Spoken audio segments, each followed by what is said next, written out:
All right, welcome everyone to Environmental Justice in Colorado Community Voices. We're going to get started in just a moment.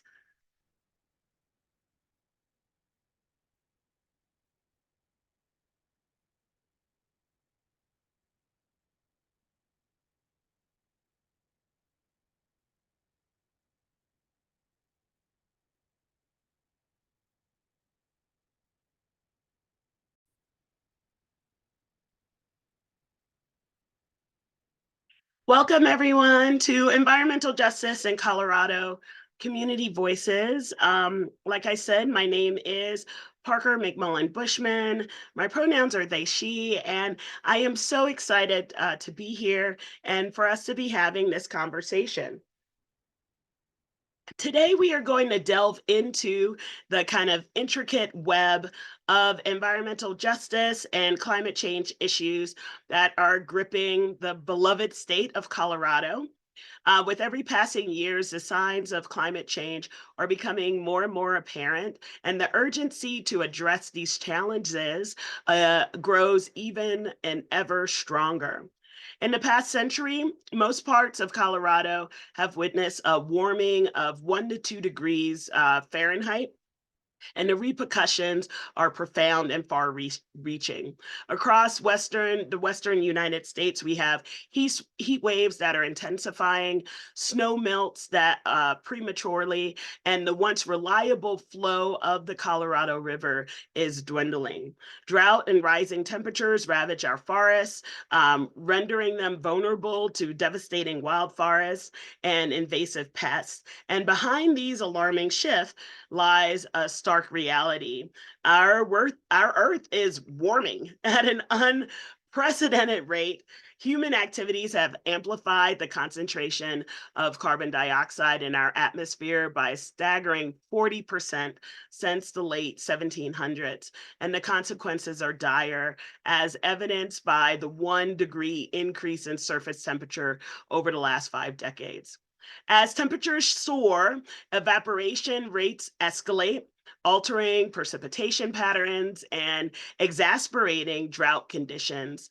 The delicate balance of our ecosystem is under siege, with implications that for our water availability, implications for agriculture, for pests, all sorts of things. The backbone of Colorado's water supply, mountain snowpack, is diminishing, impacting agriculture, public supplies, and the delicate balance of those ecosystems. And meanwhile, the warmer, drier conditions provide a breeding ground for the pests that we talked about, like the mountain pine beetle, which is wreaking havoc in our forests. In the agricultural heartlands of the eastern Colorado, the ramifications of climate change are also acutely felt. We have groundwater reserve dwindling, irrigation demands escalating, and heat waves threatening livestock and crop yields. The specter of wildfires also loom large, jeopardizing the lives, livelihoods, and exacerbating the health risks that are associated with poor air quality. Human health is not separate from the wrath of climate change, and we're going to be talking about that today.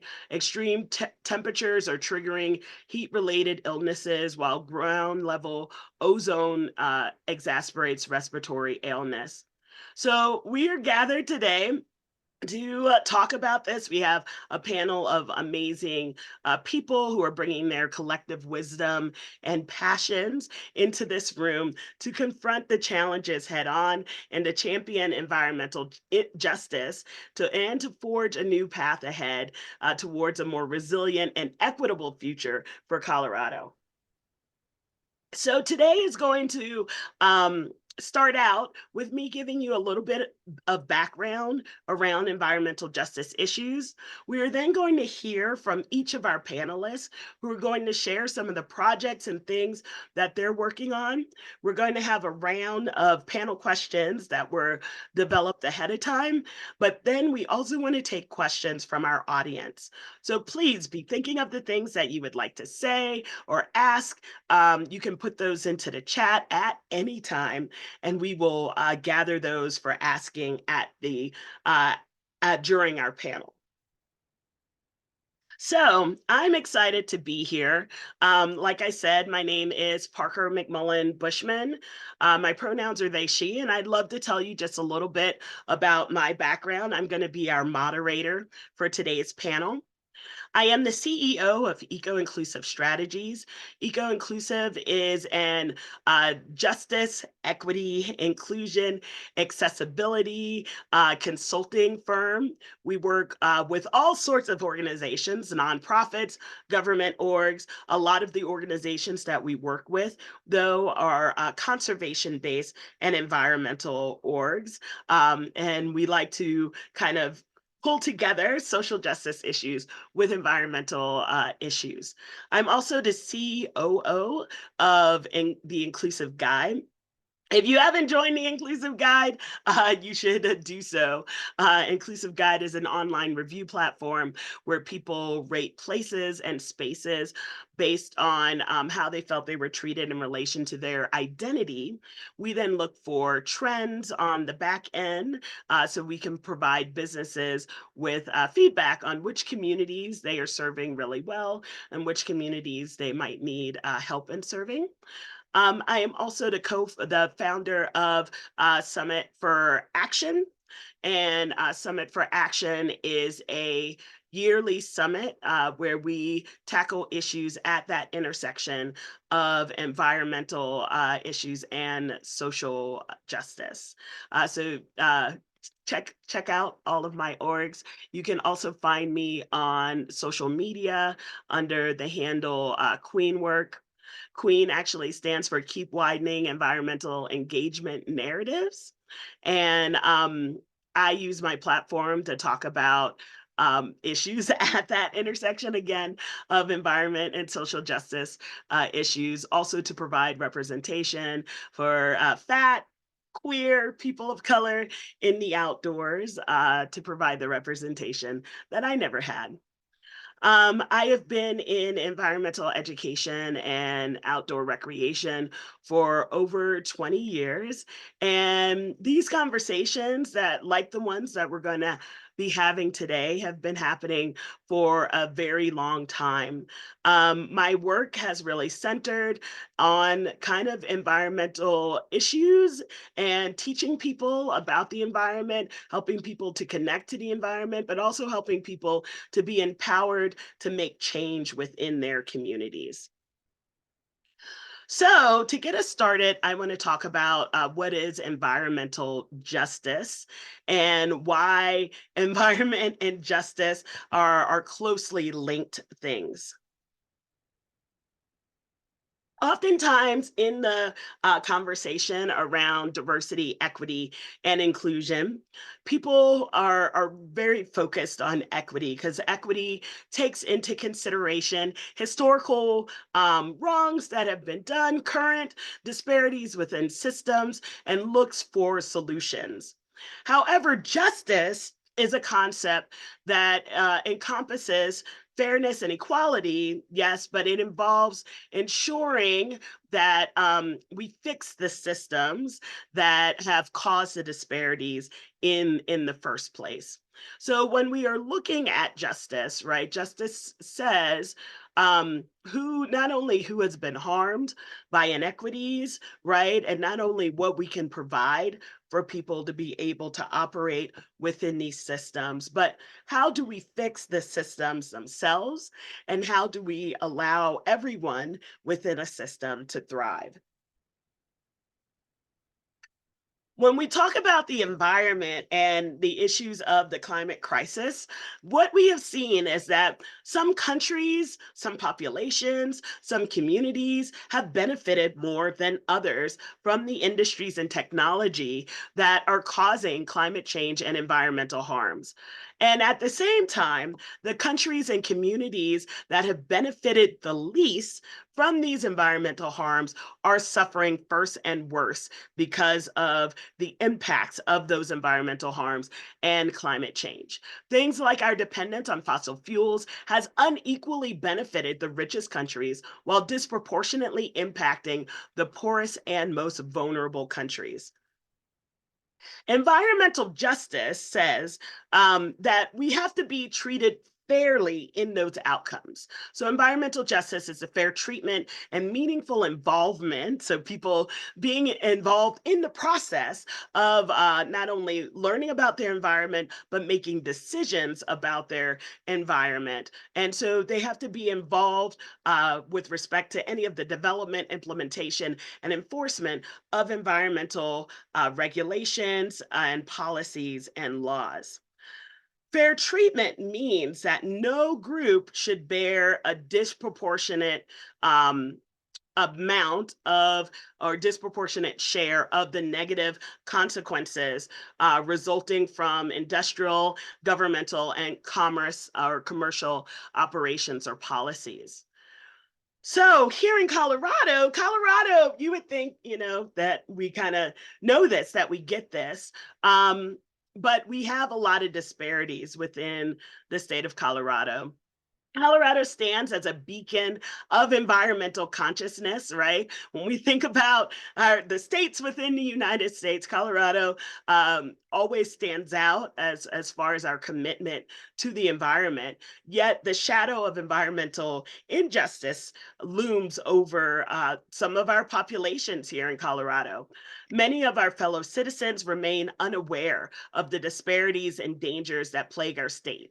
And that's why we wanted to have this conversation today, because we know that our shifting climate paints a grim reality for Colorado with our warmer temperatures, tainted air, erratic precipitation, and the ominous specter of increasingly intense wildfires.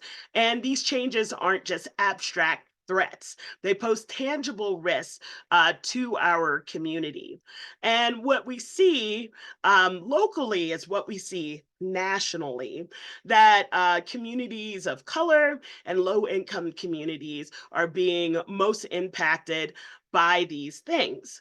The residents of Colorado's Eastern Plains find themselves at the forefront of climate related health hazards. While the evidence of climate change toll on our environment is indisputable, the awareness of its direct impacts and implication on human health remains alarmingly low. A lot of people don't understand this. And our state's average temperatures are continuing to rise. Research has underscored the vulnerability of certain populations, like those living in poverty, like children, like individuals with chronic illnesses, and communities of color, because they bear the brunt of climate change's wrath.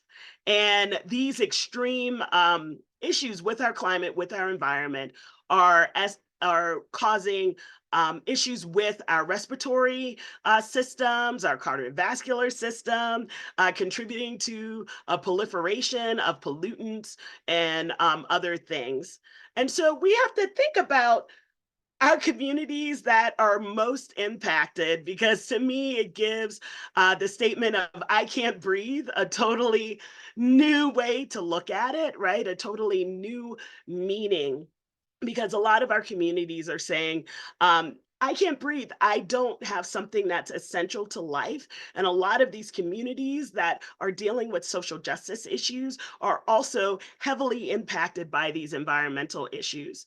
And when we look at the distribution, again, it is not even. There's been a lot of studies that have shown, when we look at who is causing pollution, that our white community members are purchasing more of the goods that are causing pollution, are doing activities more that are causing pollution.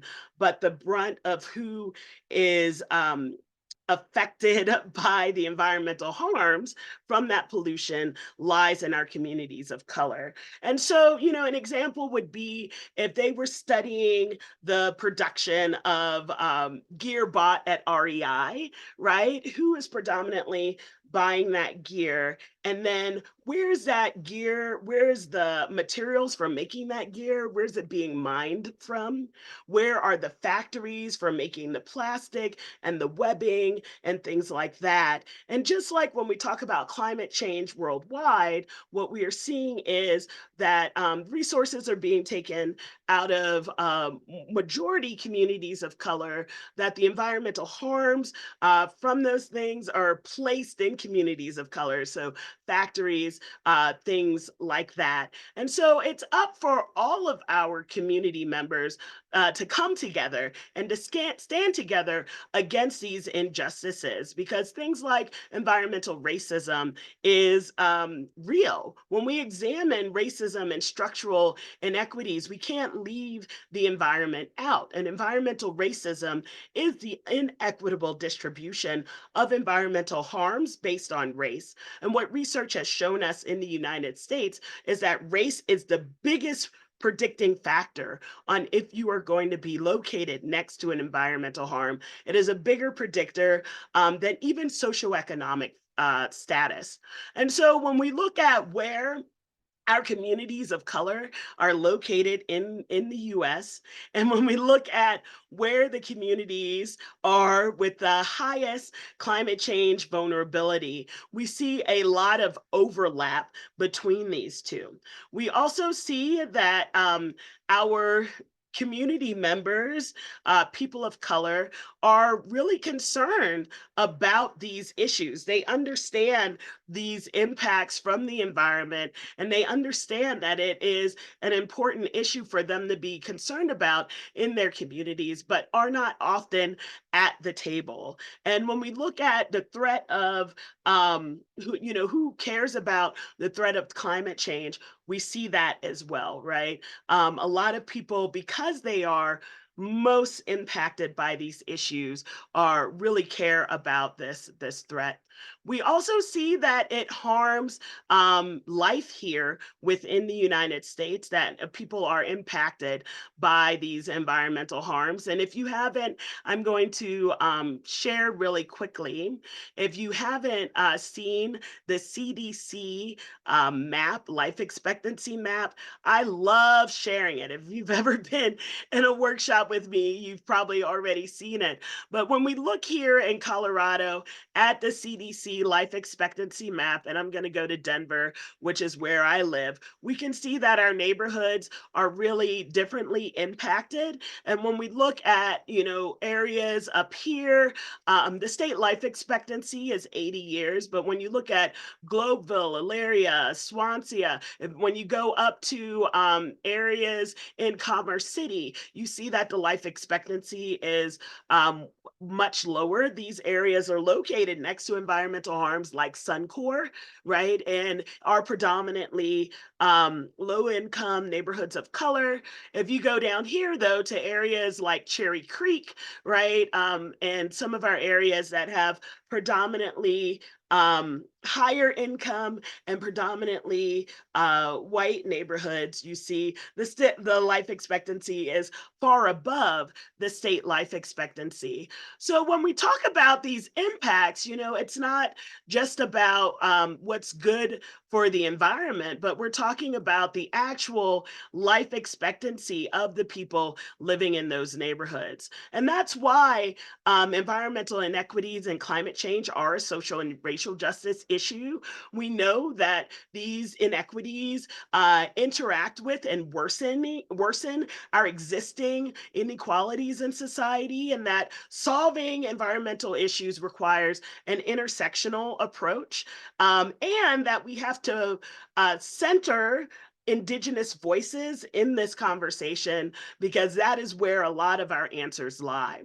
And so, environmental justice, which was a movement that was started, the environmental justice movement in the United States, really came out of community gathering together with these with our echoes of the civil rights movement, and with an understanding that we have to make change in these issues. We understand that environmental and human rights have no boundary, because pollution has no boundary. So we have to be able to have these conversations. And the environmental justice movement was spurred on by several studies that were done about where are toxins being dumped, who are being affected by it. It really shone a light on environmental racism, and projects like when people protested against the siting of PCB landfills in predominantly African American neighborhoods in North Carolina, or research that was done by the General Accounting Office and the United Church of Christ, really confirmed the patterns of environmental injustice already clear to the residents of these polluted zip codes. We also have to shout out people like Robert Bullard, who is known as the father of the environmental justice movement. And 30 years ago, he started writing these books and wrote books like Dumping in Dixie, Race, Class, and Environmental Quality. He continues to be a teacher in Texas. In 1991, the first National People of Color Environmental Leadership Summit was held, and this summit brought together the voices of African Americans, Latino, Indigenous people, Asian Americans, all people of color came together from all 50 states and had this grassroots assembly. They developed the 17 Principles of Environmental Justice. If you haven't read them, you should. And these principles call people to begin to build a national and international movement of all people to fight the destruction and taking of lands and communities, and to reestablish our connection to Mother Earth and to our environment. And so this event gave a voice to communities of color in such an important way. And I'm so proud that our impacted communities continue to speak up and speak out. So today we're going to hear from 4 powerful members of the community here in Colorado. We're going to learn about the work that they do and what they're doing to name environmental harms and to stop environmental injustices. We're going to first start off by hearing from each of these community members. And so Taishy Adams is going to be one of our first speakers. Taishy is a Boulder City Council member, a former commissioner for Colorado Parks and Wildlife. She's an educator and environmentalist, a climate and social justice expert, and an outdoor recreationist. Taishy is also the CEO of the Mukuyu Collective, which transforms inequitable systems through policy programs and play. Ean Sharkey is a GIS analyst. Ean's background in environmental science and GIS has driven his passion for blending environmental science with social justice. Ean's research has centered around environmental and social impacts in low-income communities and communities of color. We also have Renée Chacon. She is the Commerce City Councilwoman and Executive Director of Women from the Mountains. She works as a cultural educator in several environmental justice initiatives to stop environmental racism in Commerce City. And last but not least, we have Ean Tafoya. Ean is a world-renowned advocate for fighting for human rights and is considered a voice of a lot of folks who are unheard.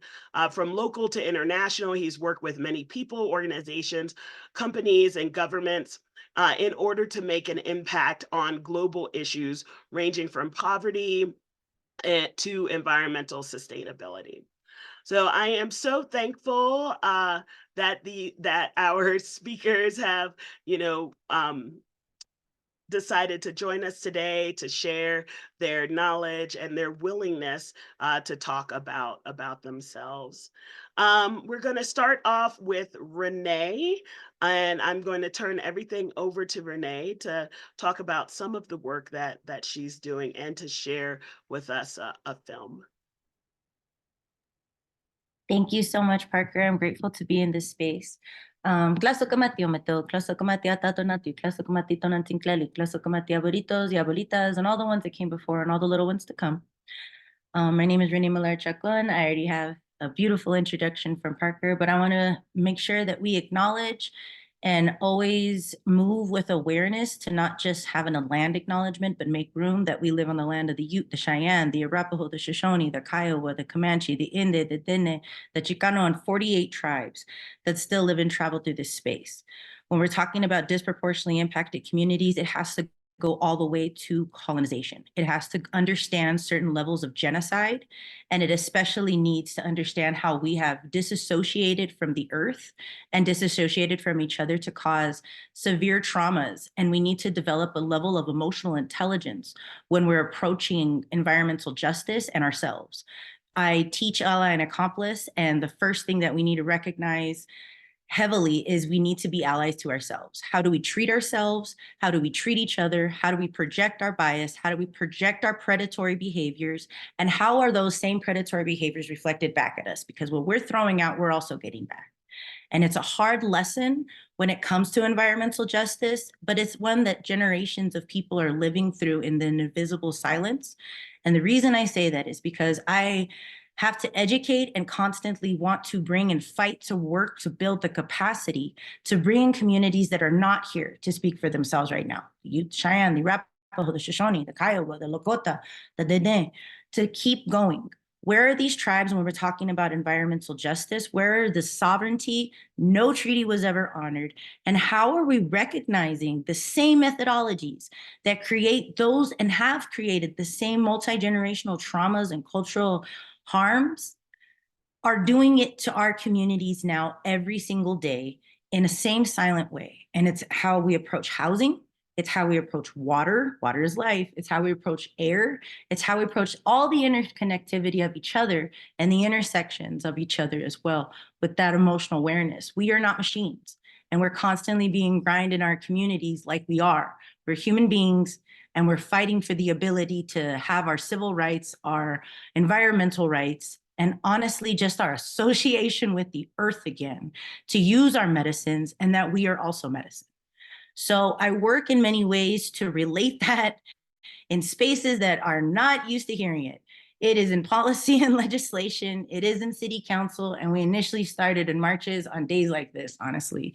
Rain, sleet, or snow, we would march to recognize missing and murdered Indigenous relatives, Wet'suwet'en, the issues that go on in tar sounds, how those are related, how harms eventually are multiplied to also create other predatory behaviors. And all of these are intersected to environmental justice. So we created Women from the Mountain. I actually have worked with several nonprofits before this. Well, We Are Family in South Carolina. I was an ombudsman for the Navy for 8 years while my husband served. So we went from coast to coast. I have seen even how the US industrial military complex also creates environmental injustice. So that's also a discussion. But that being said, I was able to teach my cultural education of danza azteca. I'm a samadora in danza azteca, and I do have a palabra with Kapuli Mashika. And I taught from South Carolina up to Maine, Oregon down to San Diego, and I taught at Chicano Park for about 4 years as a samadora every Wednesday for Kapuli Mashika, the children. And I love teaching, and I'd rather be doing that in so many other forms.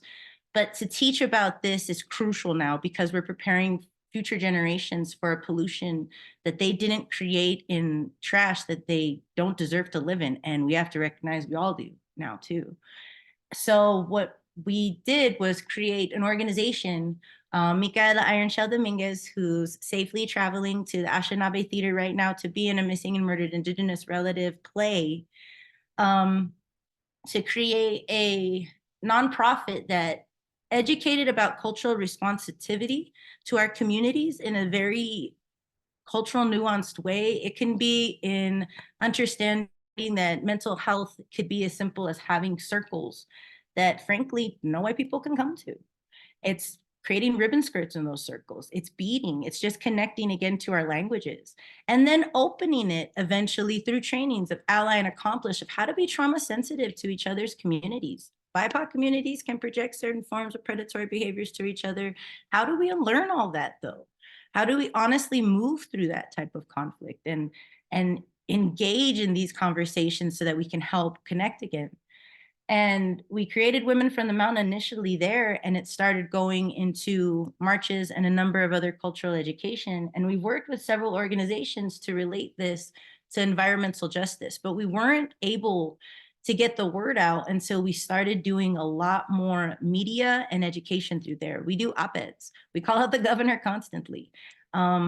And that led us to policy and legislation, honestly. I helped pass the EJ Act with Ean Tafoya as well, Green Latinos, and many other organizations and generations of work to establish environmental racism, a definition for disproportionately impacted communities that happened in 2021. And we're still pushing what was just recommendations in legislation this year through 3 ozone bills. And it's to recognize what now is the policy legalese of cumulative impacts. But those cumulative impacts are a level of equity that's never been analyzed before for BIPOC communities. It's recognizing that agencies don't talk to each other, but yet air, water, and land are all connected. Our communities don't have a good quality of life, and it's because you don't work with any form of equity to have community outreach or stakeholding or in decision-making spaces when we're able to tell you what's going on. And how do we remedy that? How do we get into that? And a lot of the recommendations have best practices and ViroScreen to identify where disproportionately impacted communities are. And that was a gateway into understanding a lot of other intersections. Where can we apply EJ ideals and EJ policy and legislation and regulations, frankly, and equity priority regulations solely, in my opinion, to spaces that, frankly, like councils that are kind of ran as corporations? How do we apply them as organizations that are also supposed to be for the people? So we initially started that road through media through Suncor Sundown. We did that with Cultivando, who did their own air monitoring. We did that with Spirit of the Sun, who's one of the few indigenous organizations still here in Colorado that supplies even seeds to Food Share to understand the importance of environmental justice and food justice. So that's the documentary that I was going to go into now. And it's able to give you a context of not just the multi-generational, but the intersections of cumulative impacts that harm these communities every day. And just like Parker said, it's not just that we don't want to live like this, it's that we don't want to die this way. And this type of community is resilient. These are the same community members that have curanderas and curanderos and healers and parteras, and those that have to work without having access to healthcare, without having access to equity in housing, and without having access to justice. So I want to be able to switch into Suncor Sundown so you can frankly feel what I'm talking about. And that's the power of media. So I hope that you can get a context of just this quick one, because there are so many other documentaries coming out right now. I believe Ean mentioned that Candy Baca is coming out with a 2-part series. Lucy Molina, who lives right across the street from Suncor, came out with a full feature film called A Good Neighbor. Please go see it. And we can forward all of these resources so that you can not just feel what's going on, but understand the disparity is not in a definition. It's in our inability to act and not just equitably pollute, but stop pollution in not just a legislative and more timely way, but even amongst each other to care about and actually be there on the day-to-day to make sure something happens. So I want to go into Suncor Sundown.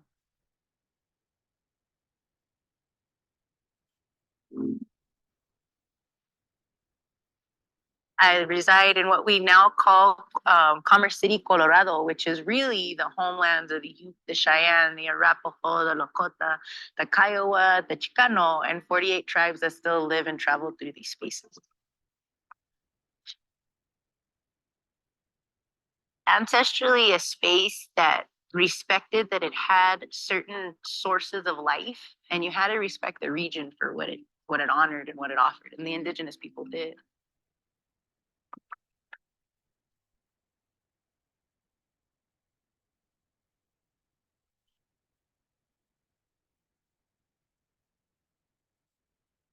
They want all of the resource with none of the responsibility of restoring the source of life that they're taking. That is where I have grown up my entire life, where I have practiced our traditional ways of life. I think a lot about Suncor being right next to the Platte River. Those very same waters are right next to the Suncor refinery.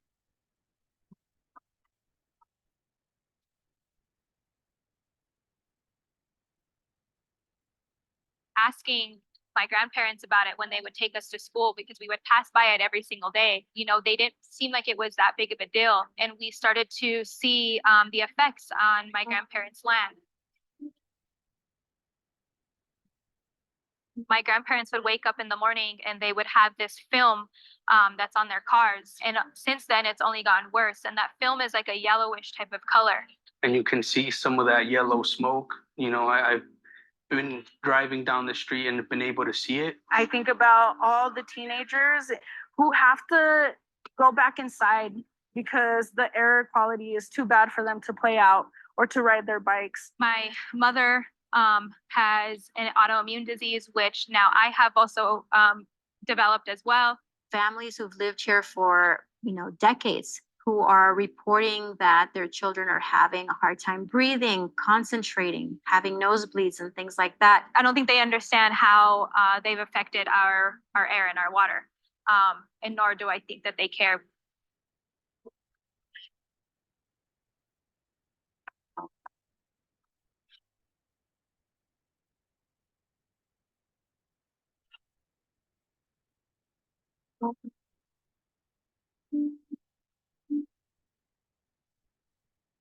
Children had to shelter in place at school in December because of a large yellow plume of ash released by Suncor. Because they come from a space that they can take the resource without ever restoring the space. A life giver understands the rebalance of taking part of that resource for balance, but mostly restoring the space when you're in there so that resource can continue.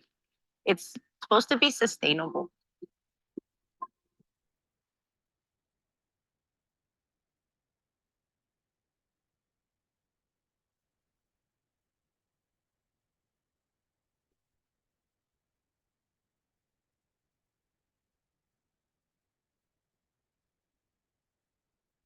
Because it is so close, and because they don't always disclose what's in the air, what's being emitted, we don't really know how it's going to affect us. Vea, tengo tantos años aquí en Commerce City y no nos mandan flyers, pero en sí especificando el por qué y qué debemos de evitar, no lo tenemos. Muchas veces me ha amanecido mi camioneta con un color amarillento muy feo en mi vidrio. We remember a couple of years back when there was this thick yellow dust that was everywhere. It was on our cars, it was on our windows, and Suncor just apologized and said they would offer some car washes. O tengo otras conocidas que me dicen que sus hijos padecían de mucho sangrado y con el tiempo el doctor les fue diciendo que quizás era por el medio ambiente.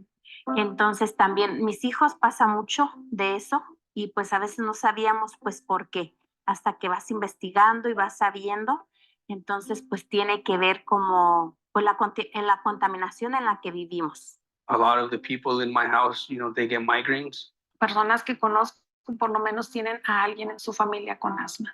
Those are some of the things that have been reported by a lot of people in these neighborhoods, right?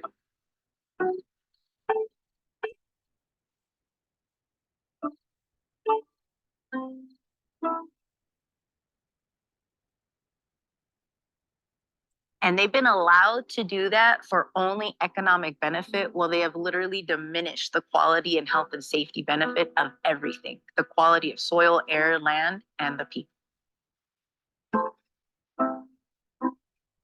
Mi marido tiene viviendo 40 años en la misma casa, entonces hay raíces porque sus hijos mayores quisieron aquí.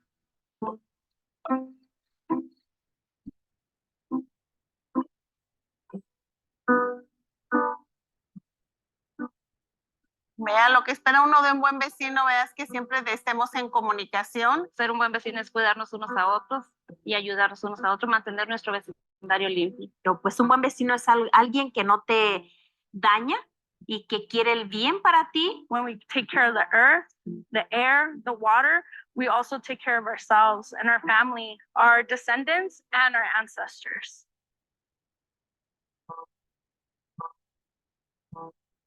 Yeah, Suncor's just on the other side of all those trees, you can even see it flickering right now. It's all right there, in our backyard.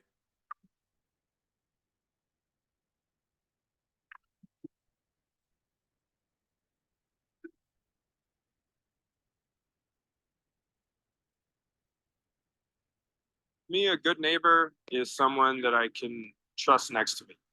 Good neighbors are there to love you and your community just like you love them. You share that space. That is not a neighbor. That's a monster. It's killing our children.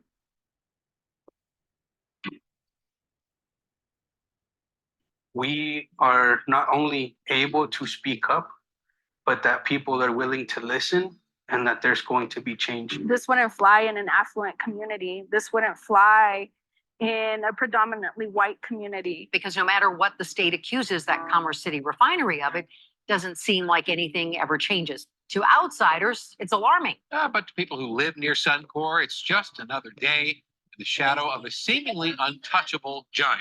Me entristece más que nada por el hecho de que cuando yo supe que eran ellos mismos los que se regulaban, me entristeció mucho porque sentí que no les importamos como personas, como seres humanos. Now that we know that this is happening to more of us, then we feel like the strength of the community, the strength in numbers.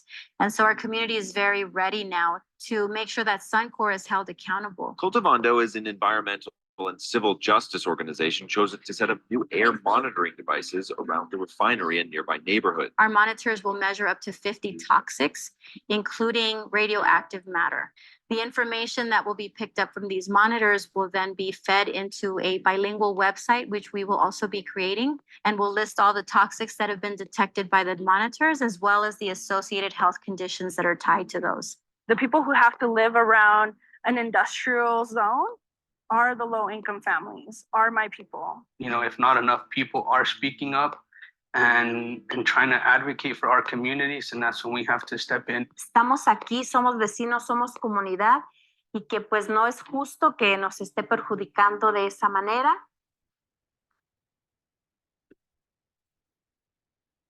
What's at stake right now is our future generations. It's their air, it's their water, it's their life that we're fighting for at the end of the day.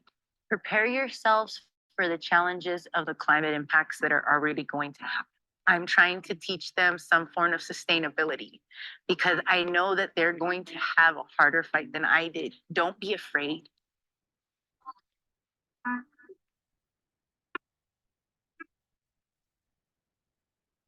My hopes, right, is that more people will join the cause. If they continue business as usual, we will be choked out and flushed out of our homelands. That's just what's going to happen.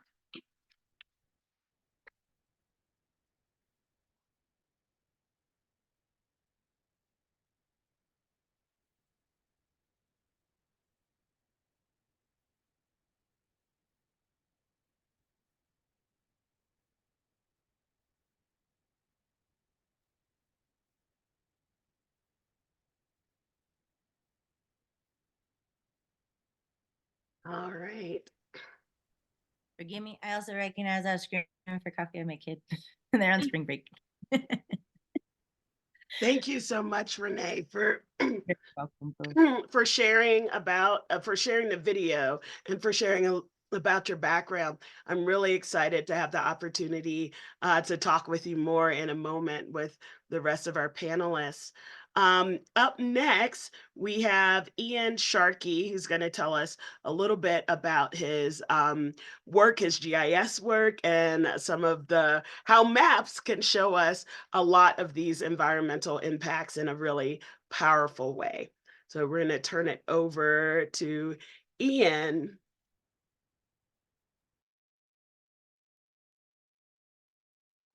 Hello. How to get started? So I'm Ean Sharkey. I've done research on kind of how the history of segregation relates to current injustices that are going on today.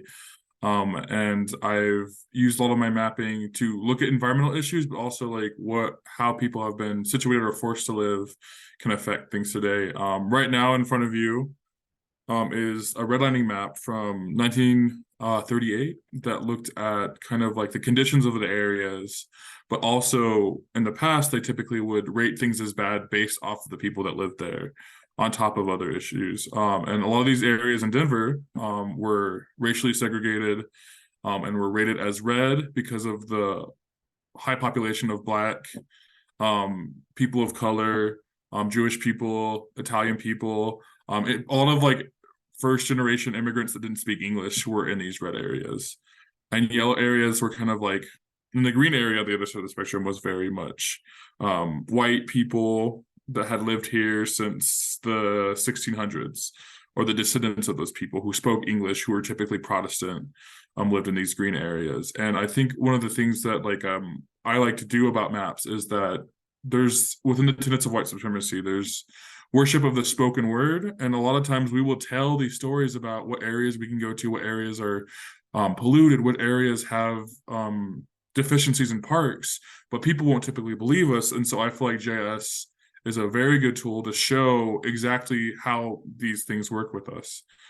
And so this is a redlining index from 1938, but the city of Denver recently did a equity index, which looked at things like morbidity, mortality, access to parks, access to healthcare, adult asthma.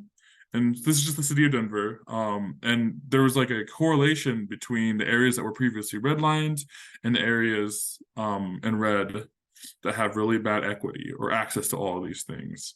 And I can put both of them on the map, and you can see that there's a lot of intersection between the yellow areas of the past and the yellow and red areas of today, where a lot of the areas that were redlined in the past are still have terrible equity compared to the rest of the cities who are still in the green and the blues.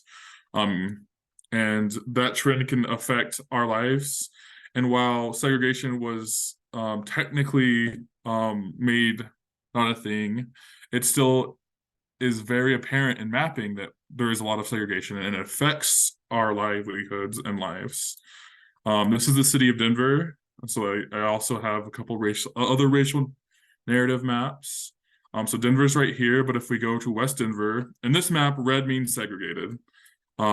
These are racial covenants within the city of Lakewood, within Westminster, within Arvada, where Black people, I can pull up right here, Mongolian or Negro races were not allowed to live here, and very racist things. And this kind of like map can be taken up all the way up to the mountains. Evergreen was a very segregated place at one point, and all of these areas that had segregations will also have inequities in environmental justice. And all these maps typically are maps of areas in the 1950s, 1940s, and a lot of people will come to me and say, oh, but these are like historical maps. How does this relate to today? And the thing is, like, we haven't really changed much since the past. This is kind of a lot of dots on a map, but these are racial categories of the city of Denver. And if you look at the bright pink, that is typically people of color, and then the light blue is white people. And you can see that very similar to the maps, there's a very big distinction in where people are living density-wise. And when you line these maps up, or racial maps up, with anything like environmental factors, they'll line up almost like an inverted L. And you can see there's like a lot of pink on the West Denver, but then in Central Denver, where there's like higher equity, and then in Cherry Creek area, there's a lot of like white people. So that even though we don't have legal things that cause people from not living in a neighborhood, there is still a heavy level of segregation in our country. And people have used maps and data to kind of like map this thing. So this is the racial density. But what are the Othering and Belonging Institute in California will look at things like high to medium low segregation, and all of the areas that I keep putting on the map are also very highly segregated. And it just shows that like these things, we know what they're saying, and then when we like are able to create maps for it, we can also show exactly where and why these things are happening. And that's kind of like what I do. And I'm gonna stop sharing my screen. So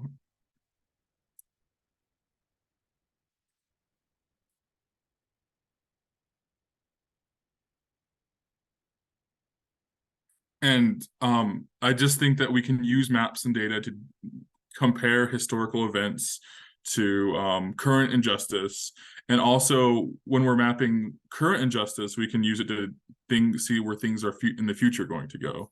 And so we can use mapping for our own benefits in the future. Thank you.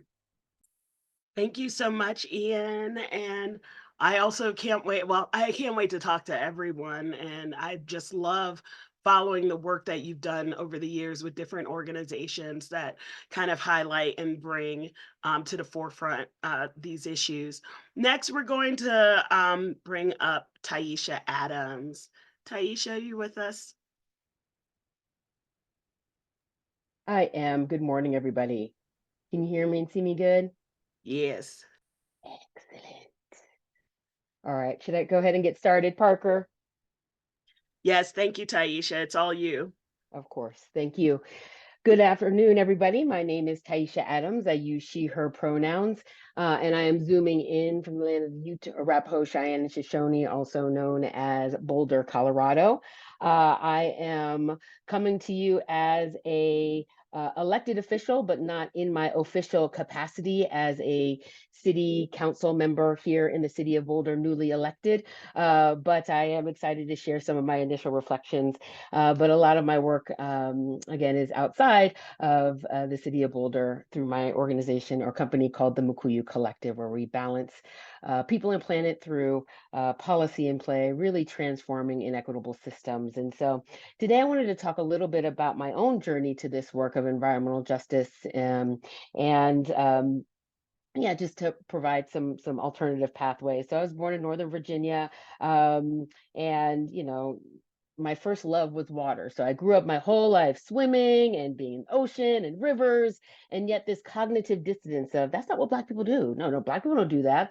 That's white people stuff, or other people do that. And so again, just this cognitive dissonance of defining who I am, who are my family members, my community, what does that mean, and what does that look like? And ultimately, with one question continued to come to my mind, and that is, who gets to decide? Who gets to decide what a Black person is or does, or what our history? Who gets to decide what we get to learn? Who gets to decide what a red line is? Who gets to decide who gets to make the maps, right? That's one of the questions that really drive me, is who gets to decide. So today I really wanted to focus my remarks around accountability and accountability frameworks, because at the end of the day, it matters who gets to decide. So I actually wanted to start us off with one question, and that is, can somebody tell me when the first Civil Rights Act was established? You can put it in the chat box, or the first Civil Rights Act. Can somebody jump in the chat box and tell me if somebody put it in there? 1964. Wrong. Okay, so this is one of the things that, one of the reasons why I asked that question, because oftentimes I get the Civil Rights Act of 1964. And it is my pleasure to remind people that our first US federal law related to civil rights was actually the Act of 1866. It wasn't reenacted until 1870 because one of our former presidents, a man known as Andrew Jackson, continued to veto this act. And this act allowed for, it defined citizenship, and it affirmed that all citizens had equal rights. So how in the world did this happen in 1866, 1870? That's because of Reconstruction. And so again, I think it is so critical that we expand our timeline. If we start our timeline in 1960 forward, everything looks like charity. But if we start our timeline much, much further, not only in the beginning of this country, but I would argue the beginning, right, of time memoriam, to one of our speakers' earlier comment, well, then the perspective and our history, it looks very different. And so again, I always invite us to expand that timeline. And so starting off with the federal role and the role that the federal government plays is absolutely critical. And recognizing who made those decisions, recognizing when did different populations in our society start to gain access to voting. It was as late as the 1970s. And so when I get into situations where I see these inequities, it's very easy for me to see why that is. It is very easy for me, as someone who spent 20 years in the public education space, to see why we are seeing, again, the fight for our public education systems. There is one group that is trying to use education as a liberator, another that is using it as an oppressor, whether that be in Florida or some of the state work that's happening, or even in our federal government, where we continue to fight for the heart of our Department of Education. I then also wanted to speak to, in that accountability piece, just some of the ways that we think about accountability at the Mukuyu Collective. And I tend to think about it, I call it the 3 A's of accountability. The first is that awakening, right? So coming to Colorado in 2020, from being drawn by these incredibly beautiful Flatirons behind me as a trail runner and a climber and a mountain biker, I really came here thinking, oh, this is gonna be my playground. But then the more that I learned, the more that I connected with places like the Black American West Museum, the more that I got to connect with people at the Summit for Action and starting to realize, wait, there were Black homesteaders. Wait, there were not just the Buffalo Soldiers, but who were they protecting, right? From what? To do what? But really asking those more nuanced questions, it really helped me to move past the othering of, you don't belong here, to actually, we all belong here in some kind of way and have contributed significantly to this work. And so when I think about that awareness, I think about expanding the timeline. I think about healing the narrative, moving beyond what we've been told and incorporating not only the past and healing those pieces, but even the present in this conversation that we're having today. The second A is around alignment, aligning both the processes and the people doing the work. And so I think of the deep work that's happening, thankfully, at our federal levels, when I think of the White House Environmental Justice Advisory Council, when I think about the things that are happening at our state level, and thankful for people like Renée and Ean and many, many others who really worked on the environmental justice task force and the many, many policies and regulations that are coming out of there, lifting up the participatory research, lifting up the need to share data, share information. That is absolutely exciting. And to know that our state is currently considering a study for Justice for Black Coloradans, a study that looks at the the impact of inequitable policies and the economic disproportionalities that have resulted from that. And so again, Ean mentioned redlining. There are significant impacts there, but in the city of Boulder, we didn't have official redlining. That was custom. So again, even in these studies, we need to think about the scope. Who gets to decide? And then, of course, the work that we get to do in this wonderful, beautiful place of Boulder, Colorado. And I think, and I lift up the incredible work of the Justice Transition Collaborative of Flows and One Green Future and the Climate Justice Collaborative, really working here. I think many people don't even realize that we have environmental justice issues in the city of Boulder. And so I'm thankful that there was even a 2016 report, Greening Inclusive Boulder, Advancing a Sustainable and Socially Just Transition in Boulder, recognizing that we need to work at both collaboratively at the city and the county level, as well as regionally and nationally. I'm also honored that the city of Boulder is a part of a lawsuit against Exxon and Suncor, recognizing that, to Renée, something I learned from Renée many years ago, that the materials that are created at Suncor, 85% of those are happening in the state of Colorado. And so moving past NIMBYism and recognizing that even at the city of Boulder, we are impacting and we have responsibilities around ensuring that we're holding polluters accountable. And then lastly, how do we activate together? And that's really revisiting our accountability systems and recognizing accountability happens at the individual, interpersonal, institutional, and systemic levels. And so when you're coming up with solutions, it can't be just changing this policy or that policy, but braiding those policy components, those rules, those regulations and customs back into the ways that people actually live their lives across different disciplines. So that it has to be inclusive of housing, as Renée mentioned. It has to be inclusive of utilities. It has to be inclusive of our climate initiatives, of course. But again, if you are sitting at a table and there is only one or two sectors represented when you're talking about environmental justice, there are people that are not there, and that we need to continue to expand that timeline. So again, when I think about some of the other work that we're doing is reflecting back on what is currently in the evidence base around environmental justice. And with my last minute, I wanted to talk about some of the powerful practices that the Mukuyu Collective has started to gather as we've done an extensive crosswalk across a lot of the different environmental justice frameworks that have been developed, and not just by the federal government or states or other agencies, but also racially and ethically diverse people that have been impacted, that have lived and learned experience. And so I think about meaningful engagement and participatory engagement. This is more than a listening tour. So if you hear listening tour, that's not where you want to be. Identification is another. How are we determining disproportionately impacted? How are we determining who is disinvested? What are the thresholds? How are we determining what benefit even means? The next is around decision making. And again, who gets to decide at every single decision making effort? I implore you, please develop, that's my time. Please develop power maps. Who gets to decide not just your local elected, but your boards and commissions, your advisory councils, your associations, your nonprofit, your businesses. Everybody has decision-making power, and it is critical that we understand, I call it the Koch brothers approach, right? Understanding where every critical decision is being made and making sure that we have values-aligned people willing to hold the line against many powerful forces that are working so hard to keep the life where we are right now.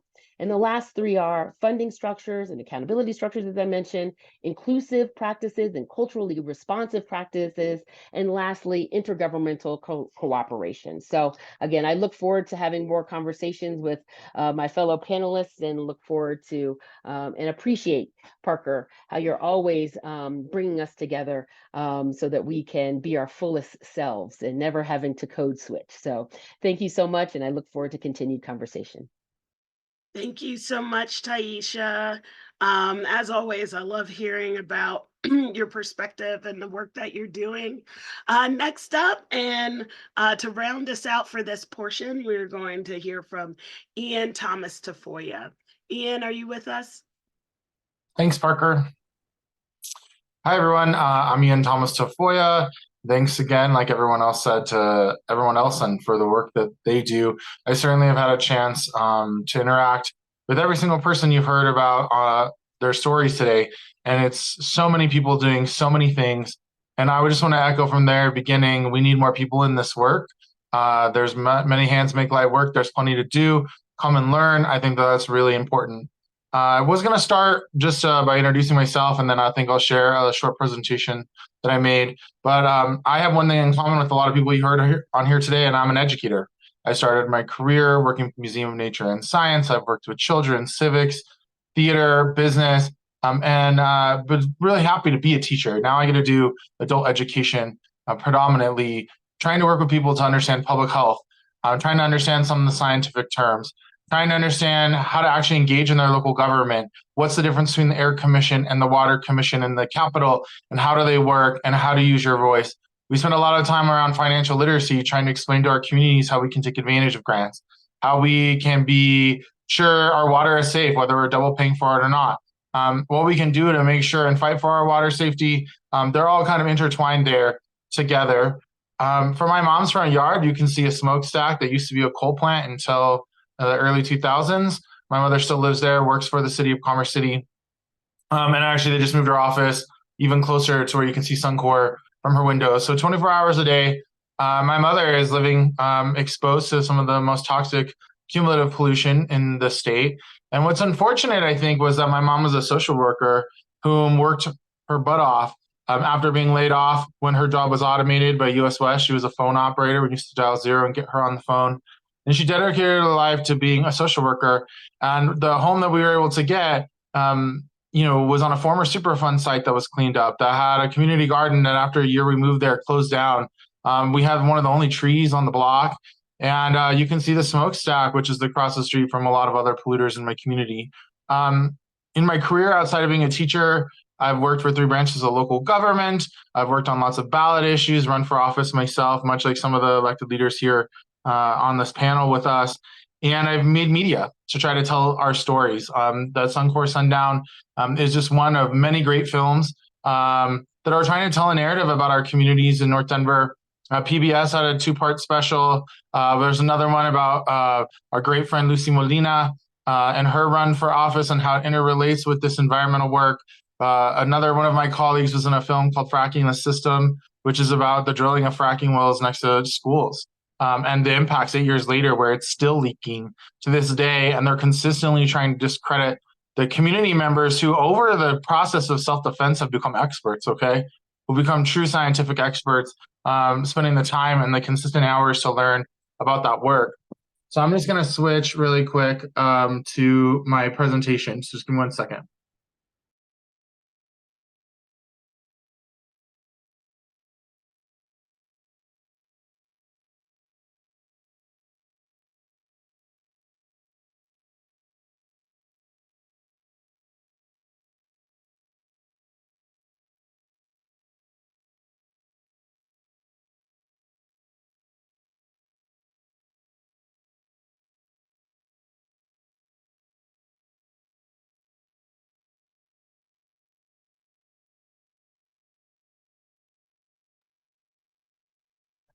Parker, does that look normal to you? Can you see it, or am I just broadcasting my own screen?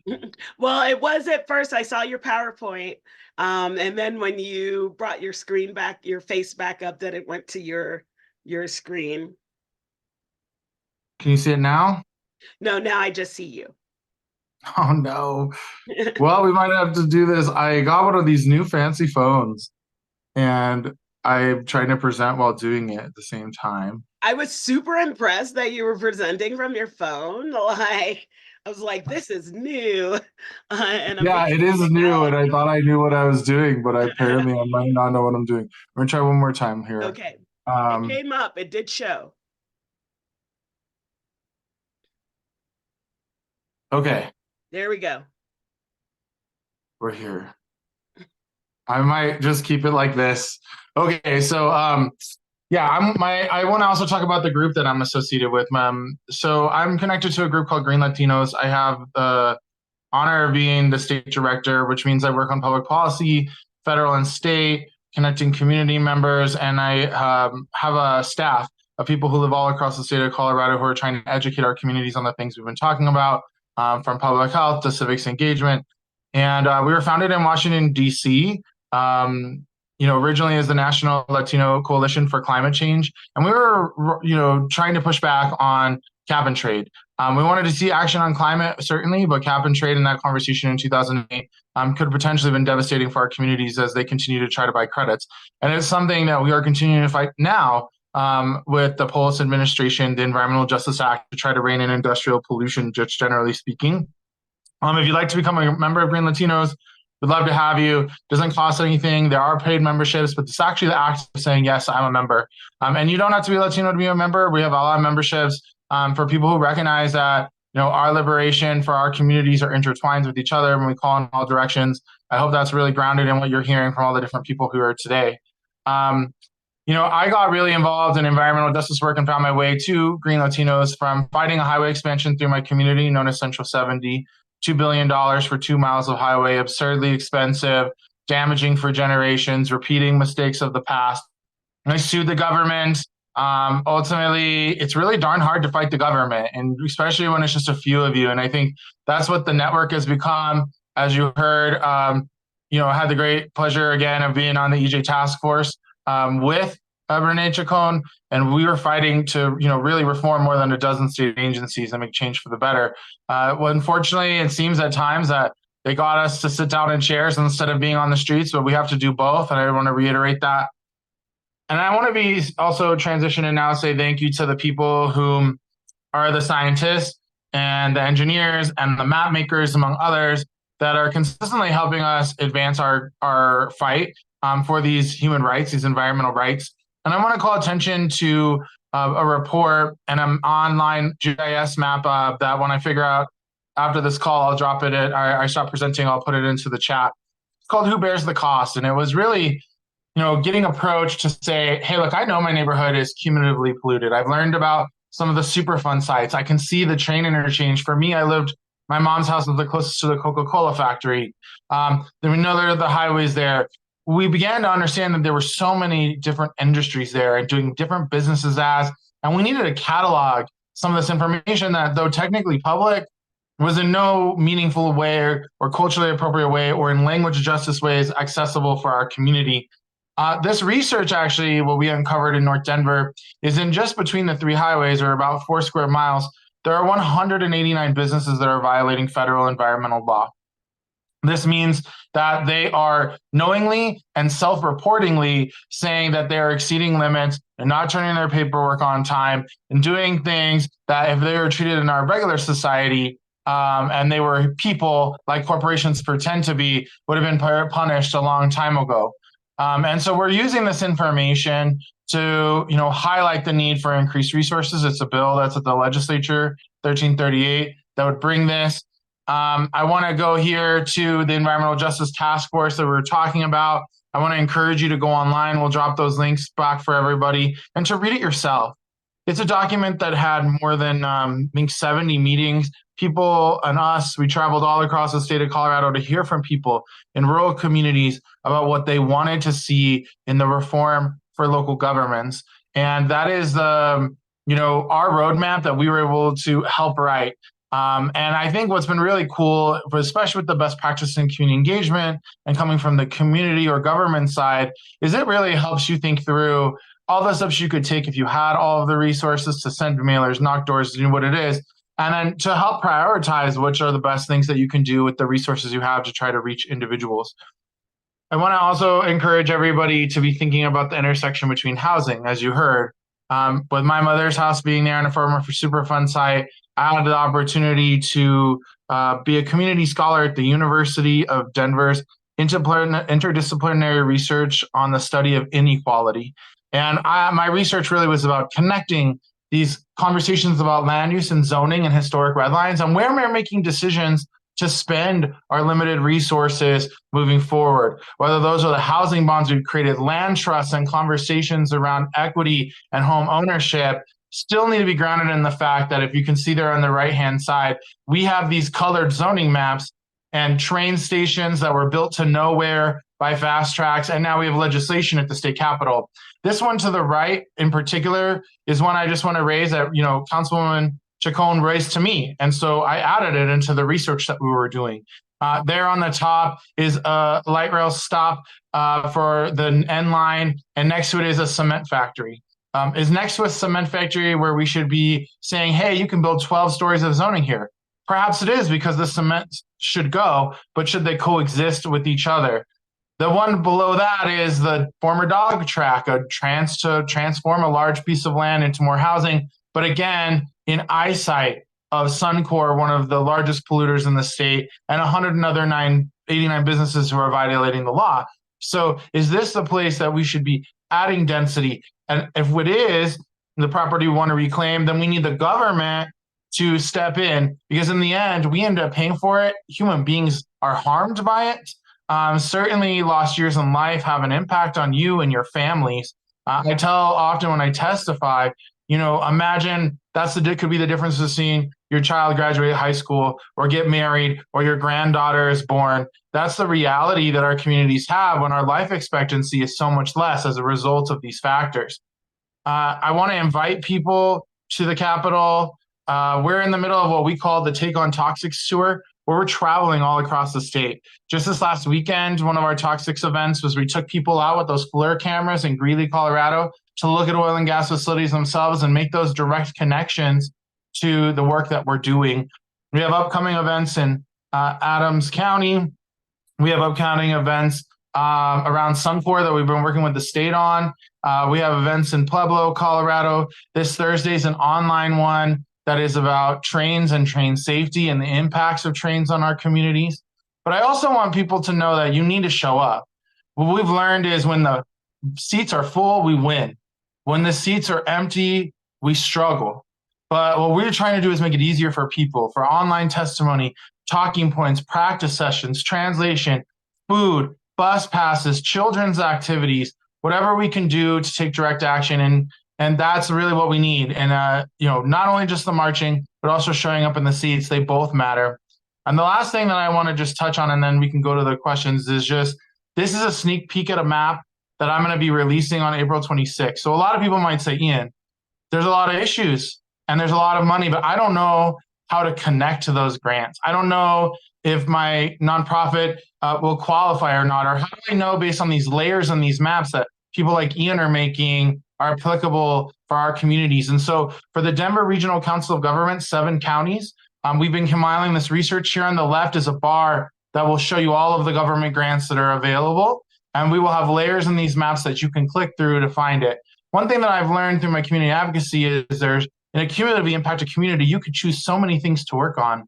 And sometimes we choose things that don't have resources and it makes it very difficult. I'll give you an example that I've been facing for years, trying to fundraise money for water equity. If anyone on here is a funder, we do not have the resources to show up at the water commissions, to turn our people out for these critical rulemakings.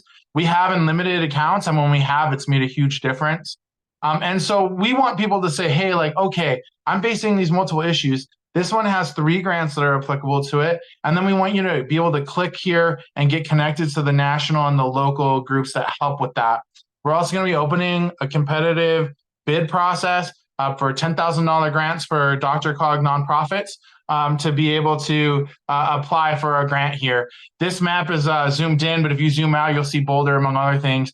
But one thing I want to point out is that every single one of these dots you're seeing is a federal Build Back Better grant that has been pulled down or authorized since the beginning of the Biden administration and the voting in of these till now.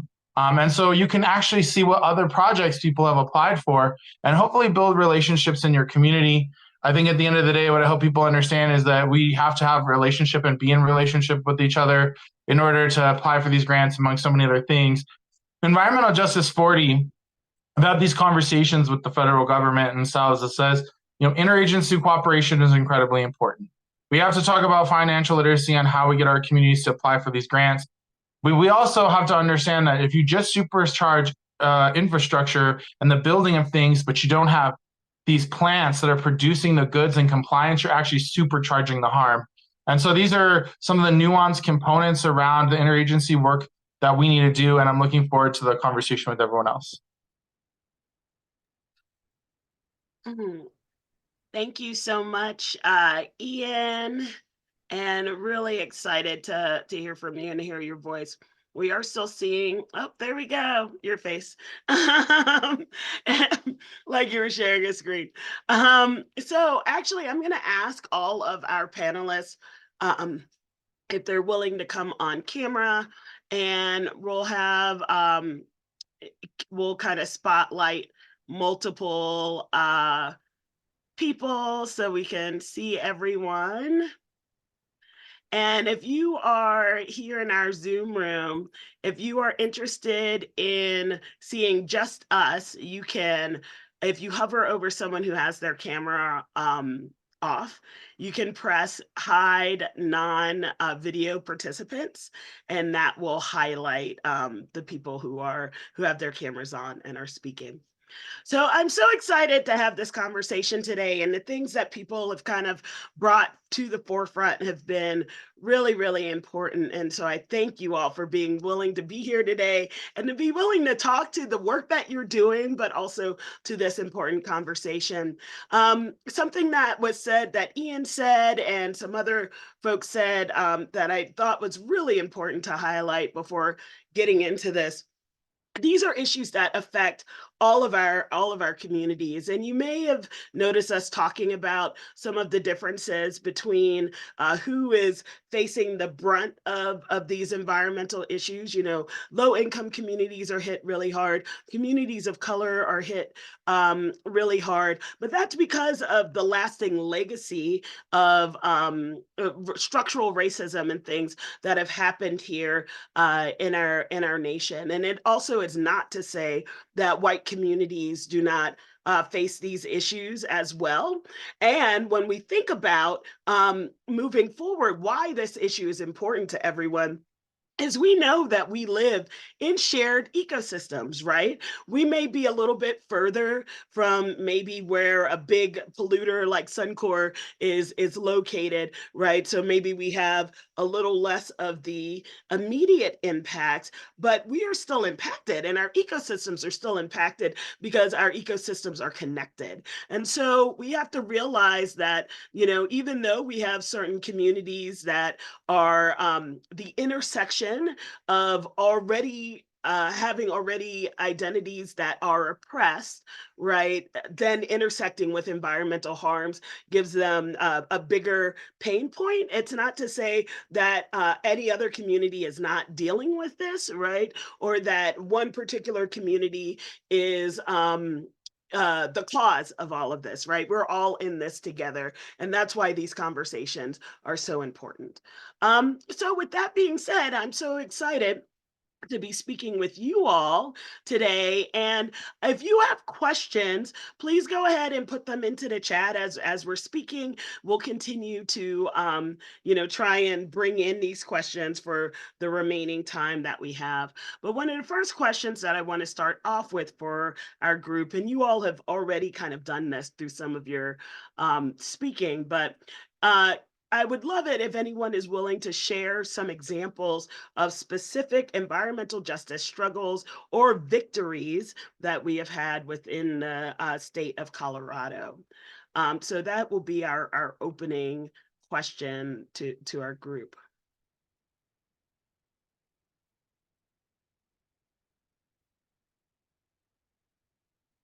And is anyone willing to start us off with that?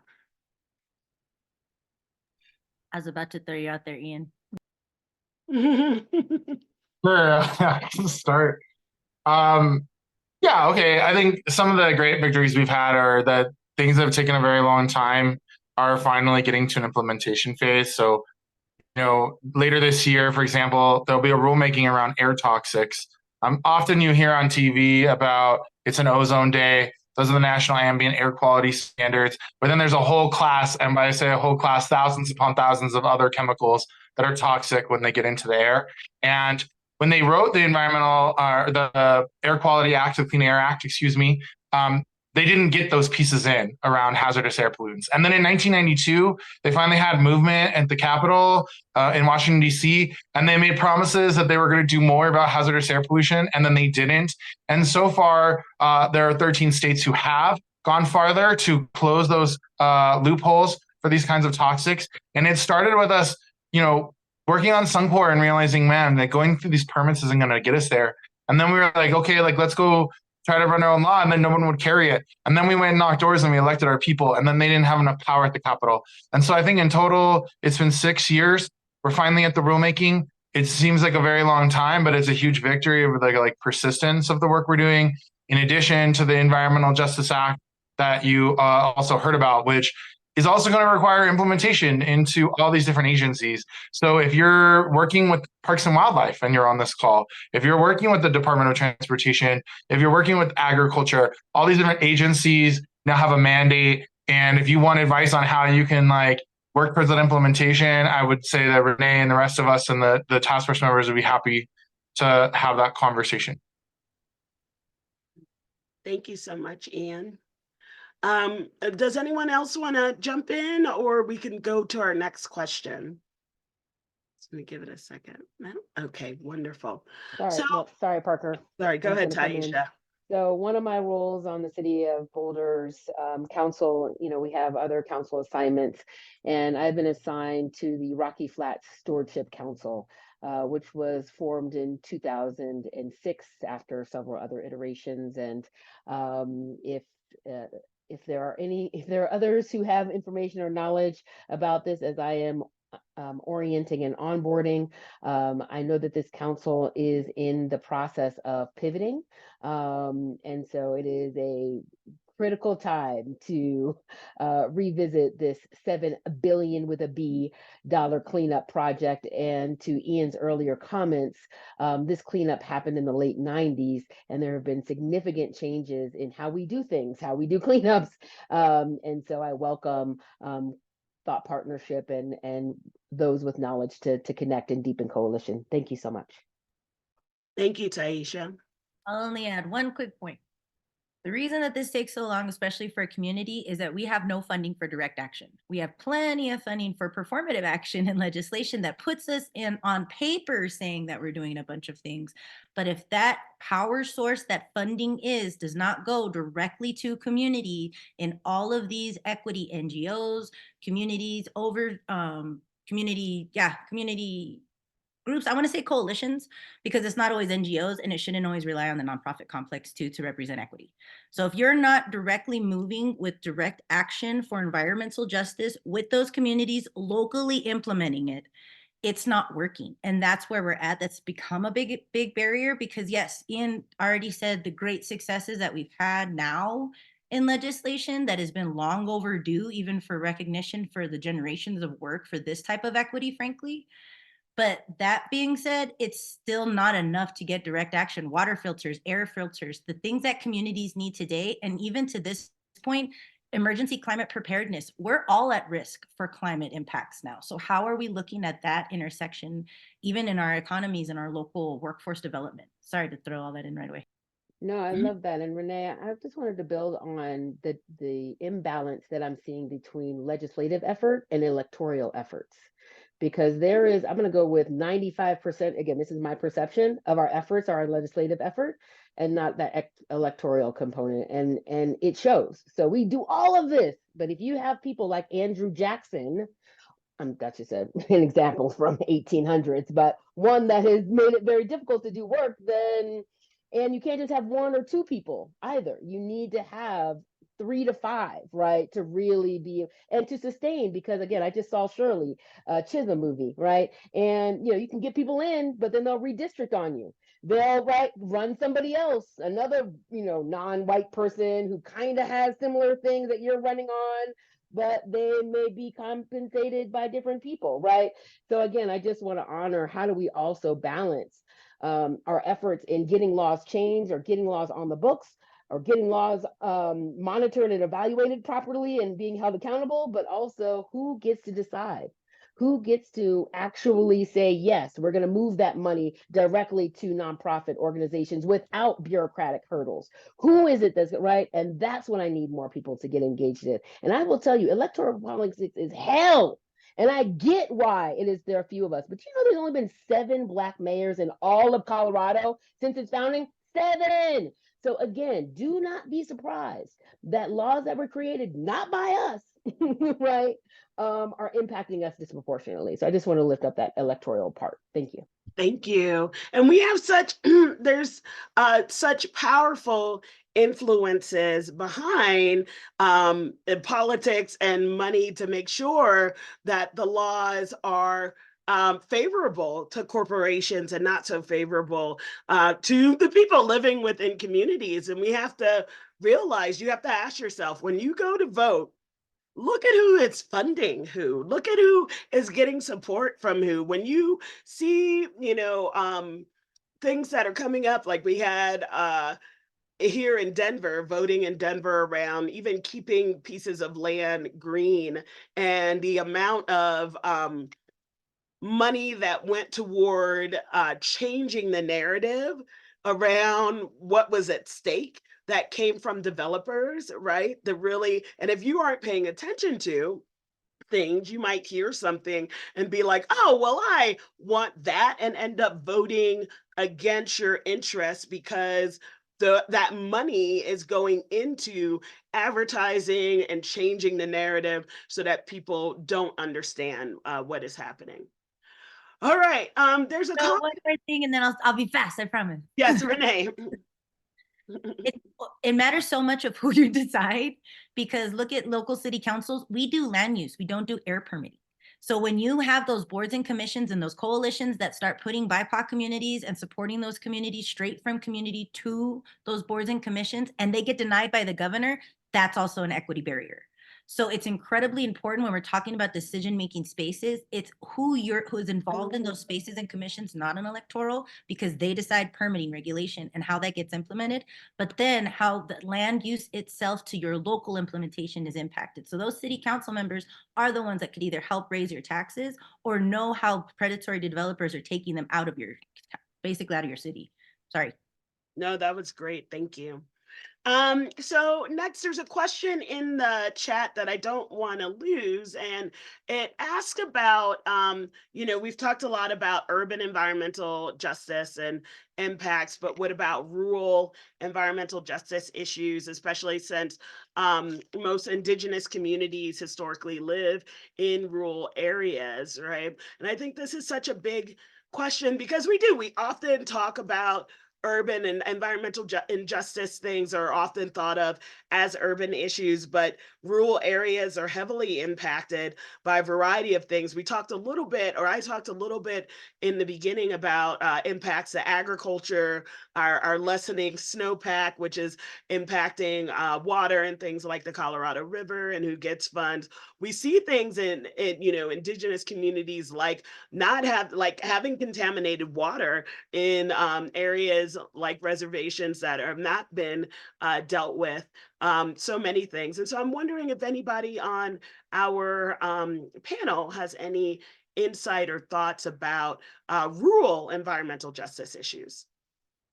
I can kind of start on some of the aspects of the data that weren't seeing in that. And I think I was saying that GIS is a tool that we can use to show what's happening, but a lot of the data is purposely left out, and a lot of the redlining maps that we do have are from a specific company that saved their maps and we were able to scan them. But the federal government had FHA maps that they destroyed that showed very similar throughout the country. So there's a lot of like historical data that isn't there. A lot of racial covenant maps that we have in rural areas isn't there, or it's in a library somewhere and you have to go in person and like find it. So I think just like the access to that data isn't there. A lot of rural areas are also largely owned by white people. So when we do have areas that have indigenous people or people of color, it kind of in urban areas, I think like the patterns that you see are reflected in like kind of like a larger, like a different way in rural areas, because I think for example, like Colorado has the first in water laws, and you would think that the first in water laws means the first people that were there, but it really means the first colonial people that came and white people that came there. So like you're excluding all of the first actual people that were here, and I think like that's kind of like as much as it is in the city, it is also happening in very similar ways in rural areas, and sometimes even worse ways, like in Arizona, where we have radiation, we have like nuclear waste, and I think it's very like we don't have as much data on it, but I think it's really important because those voices are even less heard outside of city spaces, and so I think that's a very good point that you brought up. Thank you. Anybody else? I see Ian nodding. Yeah, in my work with Green Latinos, I've had a chance to travel all 64 counties in Colorado. Lots of different conversations there around very specific problems like wells that are contaminated with certain sorts of heavy metals because of legacy mining. And I think what people need to understand, whether it's in new emerging technologies like carbon captures and direct air captures and storing things underground, it's all come back to like mining is inherently speculative, and then these businesses close and they leave the remediation legacy for communities to deal with. And that's how often you get to these $7 billion cleanups, because the deferred maintenance went on for so long, things get worse, all of big pieces of it. And there's legislation moving around just that one issue at the federal level. Senator Bennett has a bill around those kind of like legacy minings and Good Samaritan laws to clean it up. But I'll give you some other examples. As you were talking about tribal, there's not real good public transit between Cortez, Farmington, and Durango, where so many of these communities in Bayfield and into the Southern Ute and the Ute, Mountain Ute, they don't have access to that in the same sort of way. We go to the San Luis Valley, people didn't have access to recycling and stuff, and they're burning their trash and their plastics and their arroyos, very dangerous. And so having those conversations, communities tell us in the San Luis Valley that because of the legacy of the KKK and Salida, they prefer to have a bus that went straight to Pueblo through I-25, and they don't want to have to travel through there. Montrose, if they want to get to Pueblo, they have to go all the way to Denver to come back down to Pueblo, even though Highway 50 is there. They don't have those connections with busing. Housing, similar sort of issues, and public transit. People need to understand, like, rural Colorado is more segregated than the cities. It's up valleys and down valleys. And the people who are serving and the working, and then the people whose like economies are built on tourism. and their families have been there for a long time. And so, I think those are a couple pieces of it. I will say the EJ Task Force, we originally had asked the tribal nations to participate in our work, and they told us no, and we didn't give up. I think the state wanted to give up, and we said absolutely not. And Renee and I served on a committee that, put out recommendations both for, indigenous and pan-native groups of people who have all been like relocated intentionally or for their own choices to these communities, but also the tribal nations themselves. And so one issue that this is super in the weeds, but I'm just going to mention really quick that has come across my desk in recent weeks is around helium, and helium being used for all of our scientific equipment. We use it in our gas chromatographs. We use it when we do our MRIs. We do it for all the supercomputer stuff. And they drill it out of the ground, and they've been having this fight in Navajo Nation. And actually the chair of the Navajo Nation vetoed a bill that would allow more extraction of that. And so, even some of the scientific work we do is like connected. We know that with electrification and metals. And so I think that, back to the mining, I think mining and now water loss and climate change are probably the two biggest things I hear. But when you're out there, I've gone horseback riding with people out there like, hell yeah, I want solar panels. I just don't know how to get down payment assistance. And that doesn't sound much different than people from the hood. Thank you so much, Ean. Taisha. Yeah, I just added a couple of grounding resources into the chat box. One is Addition Time, the City, the West, and Water. And I just highly recommend it as a former commissioner for Colorado Parks and Wildlife, going on the Western Slope and just getting a better idea of like, how did water laws form? Who is Moffett? Right? I mean, just all of these pieces that were not taught in school, and many of us were not born and raised here who live and live, work, and study in Colorado. And so, my state history was in Virginia, and so to come here and not have that information is really important. And I also wanted to lift up indigenizing the North American model of wildlife conservation, because again, our conservation organizations are using the North American model to guide resource management and wildlife management. And so to others' earlier points, well, who got to decide what the North American model was? I promise you it was nobody on this call or our descendants. And so again, how do we also heal some of the disconnects in some of our framing pieces? I also just wanted to lift up the ever-existing tension between water and energy as well. And so again, when I hear of electrification, the first thing I think of is mineral extraction. When I think of natural gas, the first thing I think of is water and all of the ways that water is used in natural gas. And so again, and especially as it relates in rural communities where I've seen kind of socialist approaches with water and energy, but again, very siloed and inequitable in by design. So again, really appreciate the conversation around the rural aspect as well, because I think the rural-urban divide is one that is by design, and that there's a lot of miseducation that has been thrown back and forth in order for us to keep us oppressed. Thank you. Thank you so much, Taisha. All right, I think we're gonna have time for a couple of more questions. Oh, sorry, Renee, go ahead. Sorry, love. Just to add, Pueblo is the oldest intersection, one of the oldest intersections on the continent. And right now it's also being proposed to have nuclear energy in and around that. We actually— That was my next thing, Renee. Talking about water is life. That's a huge water, not to mention my husband was in the Navy. He was a nuclear engineer. The Navy was barely able to handle the byproducts from nuclear energy, and that was on a sub. I do not expect corporations to do it if we already have spaces like Suncor and absolutely no equity or regulation to stop them. That is how you kill communities. That being said, the Navajo Reservation does not own their own water anymore.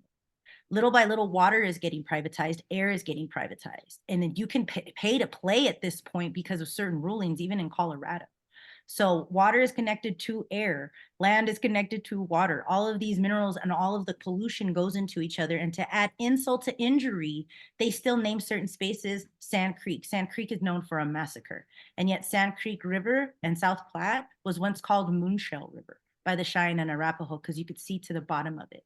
So at the same time that we're talking about this with equity, if we are not including these communities to speak for themselves, to heal for themselves, and to include it in workforce development, because I'll be honest with you there too, we've always been here, we've always been involved in workforce development. That is why Denver is such an intersection, and we still have to come to these spaces even to work.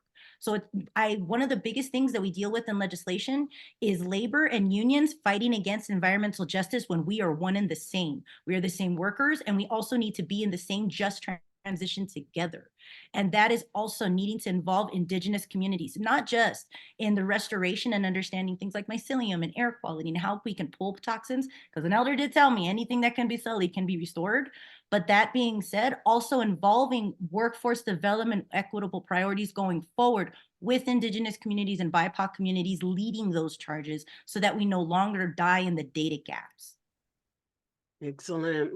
And Renée, I'm going to ask you to keep going with this, because our next question is, how can we better integrate traditional ecological knowledge and indigenous perspectives into environmental justice efforts in Colorado? And would love to hear your thoughts on that.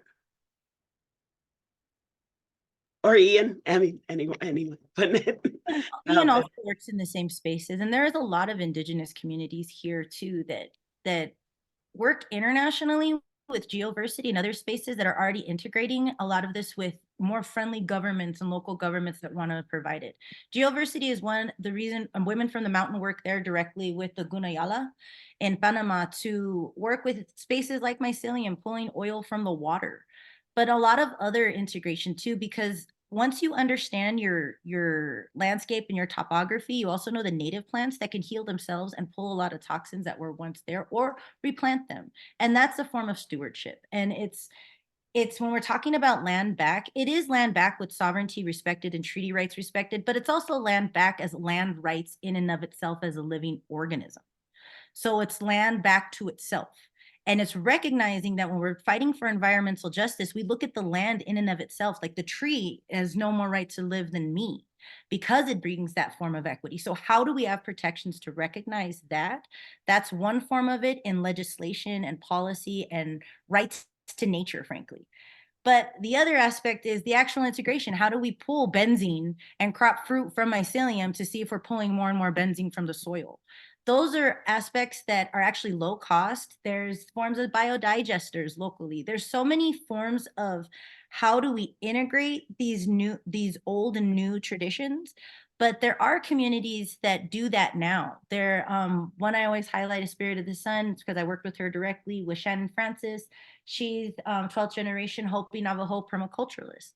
So she was able to work with not only within her own community, pulling different forms of pollution, but understanding even here how we can integrate. Soil loves carbon. We need to put carbon back into the soil. Understanding that nitrogen is good when you work it with 3 sisters, and how other forms of soil reclamation happens too. How does that impact water?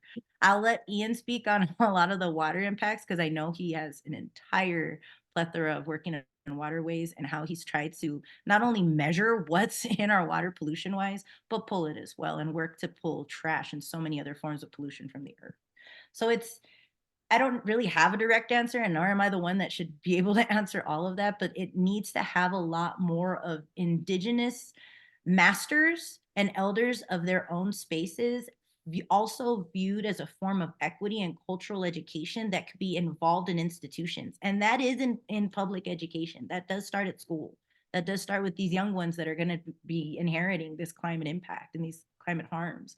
So I would advise looking at forms of education that can involve that first, and legislation that protects them, so that we don't continue to displace these indigenous communities that know how to steward the earth, frankly, better than we do. And how do we form incubators of these indigenous communities that can go back to reclaiming the soil? I know that I have a lot of really great friends that can bring a bunch of resources from Chaco Canyon to hear of how that's happened. So I don't even know where to start with the water and the air as well. No, that's great. Thank you so much, Renée. Ean, would you like to add to that? I think if you really want to see the environmental racism on display, you'll see the land defenders and the abuse that they're subjected to, sprayed with cold water in the middle of the freezing days.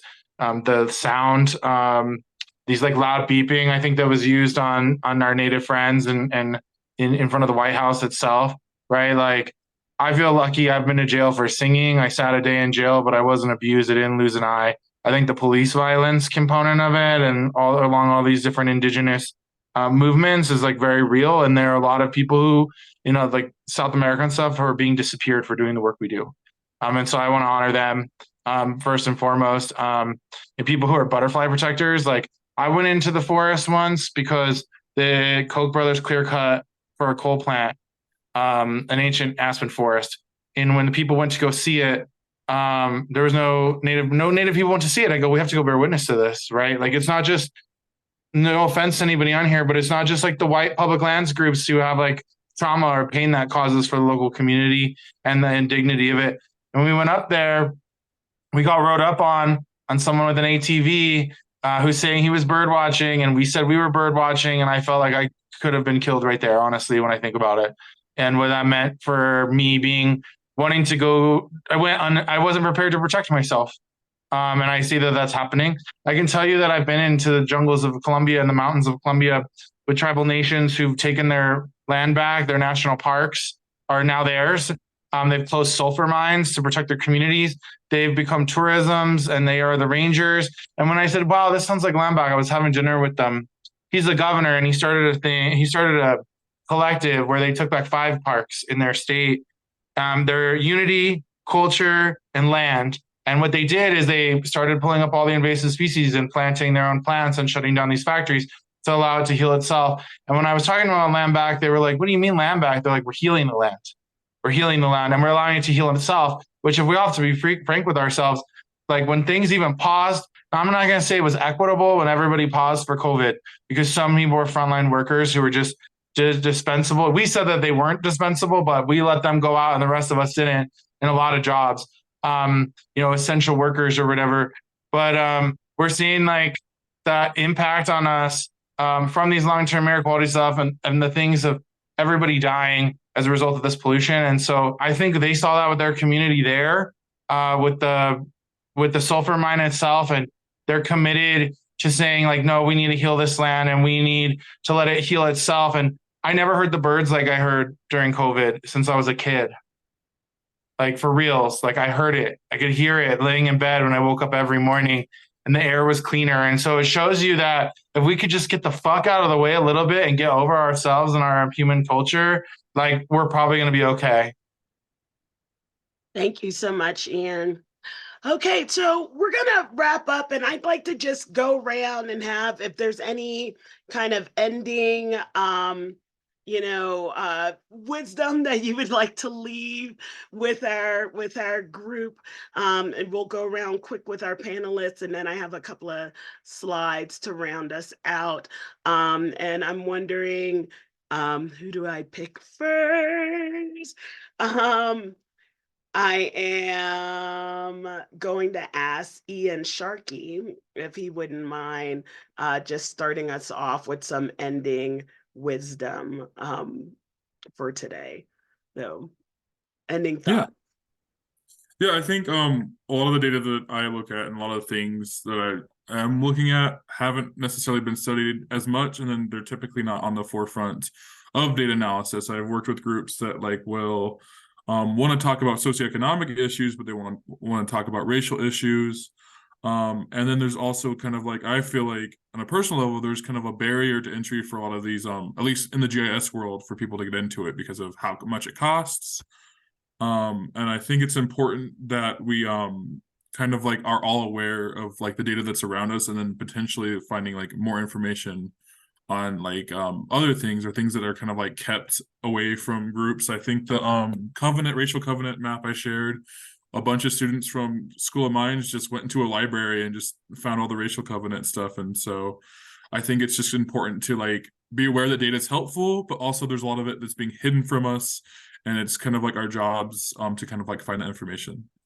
Thank you so much, Ian. And maps are so impactful. Like the other day, just chatting with you and saying, man, I wish there was a map that overlaid, air pollution and low-income communities and whatever. And Ian was like, oh, let me like show you the the amazingness of maps and map layers. And it tells such a powerful story. So thank you so much for that, Ean.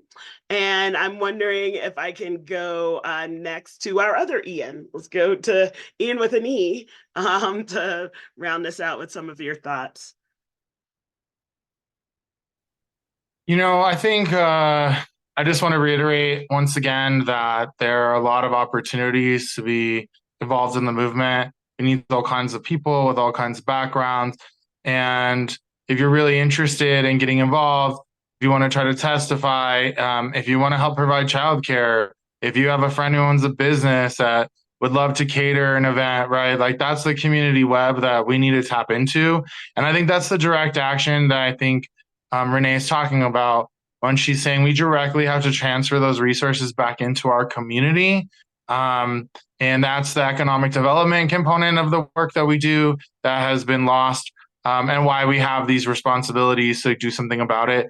And to be clear, Environmental Justice 40, they could claim a victory if they spent it on us, but not with us. And there's a big difference there. And I want people to get involved. And so we'll help find a way if you just want to reach out.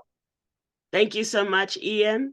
And we have about 1 minute left for each of our panelists before I need to share. So let's do Taisha next. All right, I'm happy to share. One is finding out what is already on the book. So going back to power mapping, I advise you to take a look. I put in the chat box, the city of Boulder has an environmental purchasing policy, right? I didn't know that, right? In our municipal codes, there's a human rights section. There's a land use section. So just getting familiar with what is actually on the books, who is enforcing it, is something that I think is low-hanging fruit. And then to the conversation around maps, I would be remiss if I didn't lift up one of my new favorite maps, which is called the SHIP map. We do not live in an island in Colorado. We are part of an entire globe.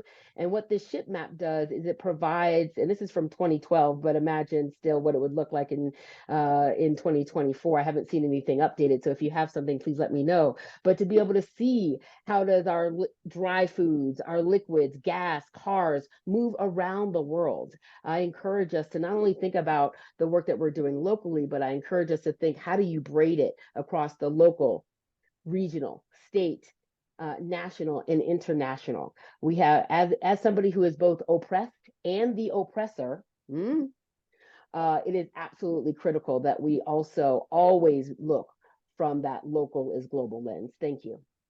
Thank you so much, Taisha. And we're going to round up with Renee. Thank you so much for just allowing me to be in these spaces. As I mentioned before, I'm representing a lot of generational work, even within my own family and even with water rights, unfortunately doing the same work as my grandmother. So when I'm talking about equity priorities, the best way I can liken it, especially now that it's about to be spring, is look at it as a garden. You go to the weakest first, and those that are already flourishing are going to get even stronger. That's how connected we are. But when we're prioritizing our community, as Ean mentioned, nothing about us without us. We know exactly what's going on. And I'm gonna be honest with you, the data is already there. So is the technology to fix it. So is the traditional knowledge bringers to also understand the emotional intelligence of cultural responsiveness and trauma sensitivity. So every one of you are also medicine and power players in this space too. So as Ean mentioned, if you have the ability to come and bring offerings, medicines, your skills, your tasks, I know that this world is already tasking all of us and grinding all of us slowly too, but this is our chance to finally fight for life. And that is legitimately what I do, because my most proud role and why I'm actually always going to be in this space is because I'm a mother. I'd rather make sure that I'm always fighting for life in this space and connecting to why we have to fight for living organisms. And environmental justice is not just a definition, but a way to actually understand that on a human rights level, so that is global. So recognize the communities that are doing that, because 80% of our biodiversity is still preserved by 12% of indigenous communities, and we are still here. We can lead a lot of spaces. BIPOC communities know exactly what has happened to them and know how to look at it with that emotional intelligence and trauma sensitivity. A lot of spaces don't want to embrace, frankly, yet when we have these equity conversations. So bring these conversations. And as I always say, conflict is my love language. If it triggers, it's because that's where it needs to have the most healing. People need to feel in these spaces. That's why it's just a machine, and human beings are not a machine to be treated this way in environmental justice. And that's what we need to recognize most of all is environmental justice. So thank you so much. And I'm always honored and humbled to be in this space with all of y'all. Thank you so much, Renee. And for folks that are still with us, I just want to end with some thoughts about how we can think about environmental justice issues in our community, because we know we need everyone at the table to solve these dynamic environmental, health, food issues and things that face our states, but the disparities show us that not everyone's here. And so one, I want people to know about the Jimenez Principles for Democratic Organizing.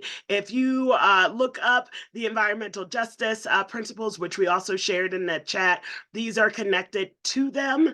And they are such a great guideline for involving all community members and making sure that voices are being heard. We also need to reframe how we talk about the environment, conservation, and sustainability. We celebrate environmental actions that are done by choice, but malign environmental actions that are done out of necessity. So like my uncle used to ride his bike 30 miles to work back and forth because he didn't have a car. No one told him he was lowering carbon emissions or helping to save the environment. We don't include these communities in this conversation, and we also don't recognize and include the environmental actions that are already being done by low-income communities because of their access to resources. We also need to give people meaningful involvement in our process of talking about environmental issues. That meaningful involvement means that people have the opportunity to participate in decisions that impact and affect the environment and their health.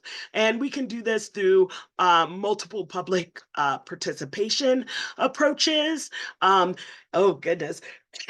I've been doing so well, not coughing today. You may have seen me drinking my tea and my cough drops to keep it down. Here we go. We have to make sure that organizations and government assume new roles as facilitators, conveners, and that they are making sure that everybody has access to resources and administration. That requires early notice, ongoing engagement of communities, continuing the development of new and innovative tools to make environmental decisions and decision-making processes more transparent and more equitable. We also need to make sure that we are educating our communities. And while traditional environmental education programs give people a deeper understanding of the environment, inspiring them to take action, environmental justice education fosters a critical understanding of the environment within the context of human, political, and social actions.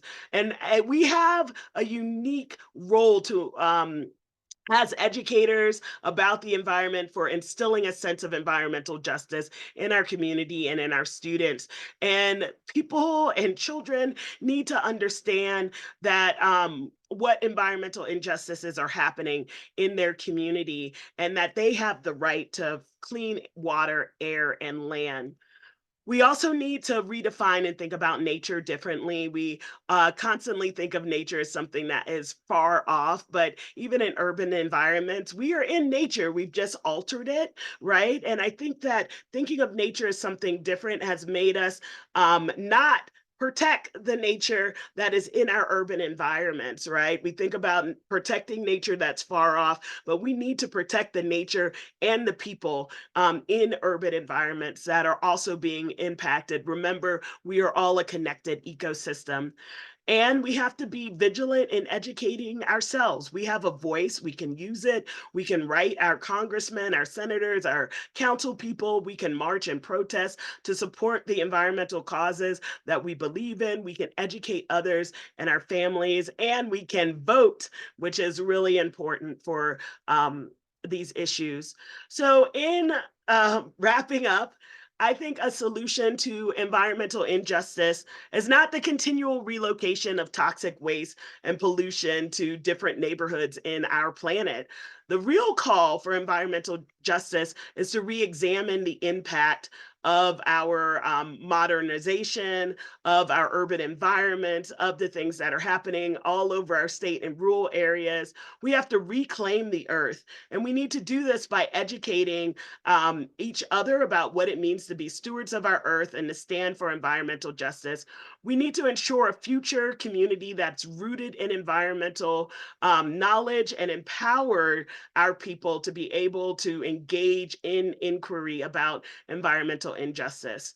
We are all part of a shared ecosystem, and in that ecosystem, no person, no place can be sacrificed, or we all will suffer.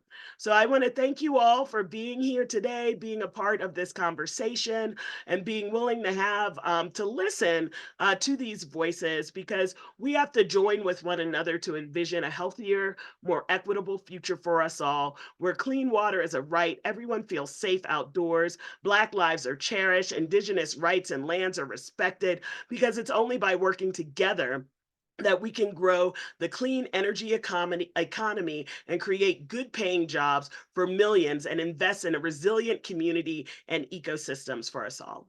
So thank you so much for being here today. I hope you have a great rest of your week. And we are really just glad that you all came and stayed for this presentation. All right, have a wonderful day, everyone. And we're going to be wrapping up. Thank you. Thank you, Parker.